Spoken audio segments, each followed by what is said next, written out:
So, Mr. Greenwell, you had an experience last summer in Raleigh, North Carolina. Yes. Tell me about it. Well, definitely the hardest job I've ever had. I've worked in a factory, I've worked at a restaurant, done a lot of different things, but this definitely tops the list, especially on a mental state. Mm-hmm. And, you warned me of this, but the first thing that you learn is dealing with rejection. And you get that nose bloody quick, Right.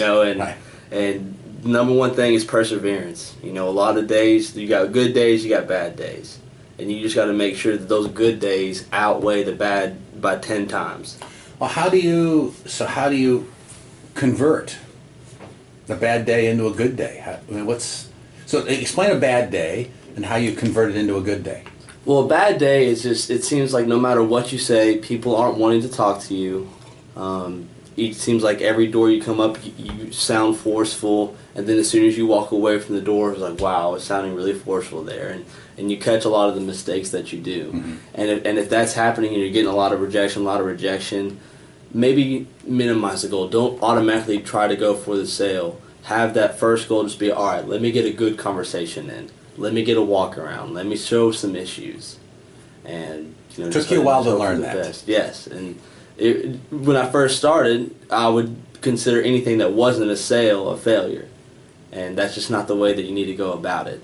That'll run you into the ground quickly, especially the first 2 weeks. I've had zero experience doing door-to-door sales. Mm-hmm. And so to expect myself to excel where I was getting number of sales right off the bat was a little lofty.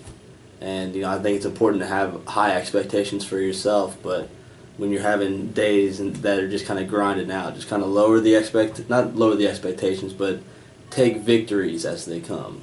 So how did you secure victories in the midst of all of this blood that's letting out of your system? Well, I guess I realized the first 2 weeks it was just really, really hard. And, once again, you warned me about that. And, wasn't getting the numbers that I wanted. And then I realized, this is a learning experience. Mm-hmm. Making money is definitely what I want to do. Mm-hmm. But overall, I need to learn how to start and mm-hmm. learn how to. So I pretty much had to just take it back to ground zero. Mm-hmm. I tried going in at 100% and then wasn't working. Had to kind of switch up my entire thing, and that's another thing. You got to switch things up, make things fresh. Because if you start using the same pitch over and over again, it's going to sound rehearsed. It's going to sound salesy. How'd you do that then? You just try to think of different things to say. Really, different ways to go about it.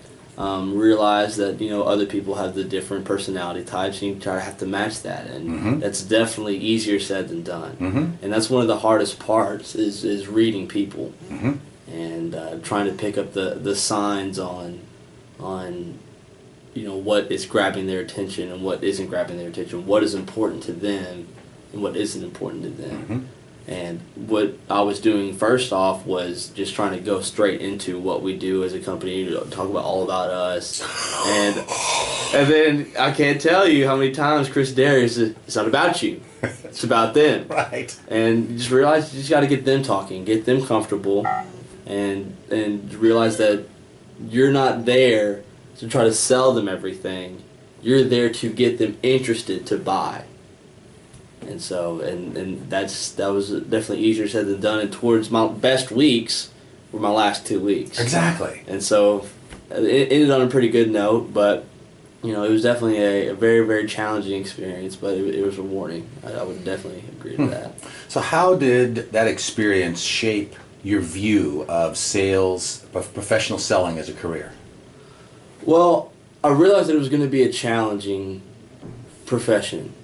It's definitely zero walk in the park, and it takes a certain mindset mm-hmm. to want to be in sales, mm-hmm. and especially after doing that, mm-hmm. and especially I come out of the gate tripping instead of running full force, and I'm just kind of really happy with myself that I ended up picking up and ending on a good note, mm-hmm.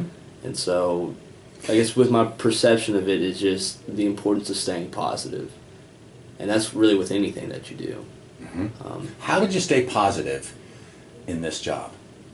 Like I was saying, if you were having a bad day, take victories and saying just go to yourself and say, all right, at this door, I'm going to get a look around. Don't worry about getting pen on paper. Just worry about getting a look around. On this door, I'm going to create a good conversation and make them laugh. Mm-hmm. Mm-hmm. And then just worry about making them laugh. And realize that, you know, not every single door is life or death, but just try to make sure that you keep things fresh and everything like that. So, and just the people I was with were really, really positive. Their management were really good at picking me up, and you know, the other guys that we were with, you know, we were all college students, just wondering what brought us down to the heat of Carolina knocking on doors. But how did I let Derry and these two guys persuade me to do this? How did this work? Yeah. So how would you rate the quality of the coaching that you got? It was pretty good. I was in Charlotte, Mm-hmm. and the manager at Charlotte, it was his first year ever managing. Okay. And so while he was learning kind of how to manage people, we were learning how to do sales.